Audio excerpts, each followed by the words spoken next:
So I'm Alex LeViness. I'm working in Greifswald, about 3 hours north of here, at the Max Planck Institute for Plasma Physics. And I'm going to tell you all about the place I work, the stuff we've been doing recently, and my role in that. But first of all, for some of you who don't know, plasma physics is a study of plasma, which is basically the fourth state of matter. You have solid, liquid, gas, plasma, and it's actually, I think, more than 99% of visible matter in the universe, and it's basically a fluid of electrically charged particles. So everything you see on this slide is a plasma. The stuff I deal with is nuclear fusion, which is a process that can only happen within a plasma. And that's how the sun gets its energy and produces sunlight, and since the 1950s, creating a commercial fusion reactor on Earth has pretty much been the holy grail of alternative energy research, because it's much more efficient than coal, it doesn't produce any carbon emissions, and it's a lot safer than nuclear fission, which powers our current power plants. The problem is, if it was easy to do, we would have done it 50 years ago. And the main problem is confinement. You have to keep this plasma at a high enough temperature and density for a long enough time and hold it confined so that you can have this reaction occur. And the problem is this plasma is so hot it'll melt anything it touches. So the sun does this using the power of gravity, but on Earth what we usually do is we keep the plasma in a sort of complicated magnetic cage like you see on the far left. The machine I work on, the Wendelstein 7X, is a type of magnetic cage called a stellarator. It's only been in operation for a little over 2 years, and it's the largest stellarator in the world. So during my first few months here, from September to December, we were operating, so we actually had plasma in the machine. And that was called operational phase 1.2A. And during that time, we already got up to 26 seconds of plasma confinement.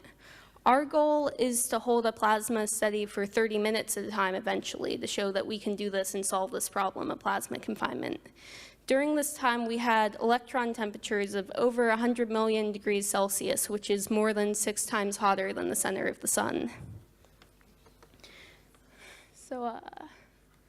So the stuff I'm doing is I'm working in a group that tries to figure out how the relatively cold plasma on the edge of the device interacts with the device walls. So specifically, there's a piece of hardware called a diverter, and it's basically the ashtray of our plasma. You get this hot exhaust of heat and particles coming off of the plasma, and we want it to hit this diverter so it doesn't hit the rest of the walls. It turns out that when you go from seconds long to minutes long of plasma confinement, you start to have an electric current forming within this plasma, and it actually changes the shape so that the plasma hits the diverter in a way that puts way too much heat on it. So one solution we found is to put in a new piece of hardware called a scraper element, which basically just tries to take away some of the heat that's hitting our diverter as the current is evolving in our pulses. So during this last operational phase, we didn't have this element in place, but we were able to run with a magnetic configuration to mimic this effect of this current evolution.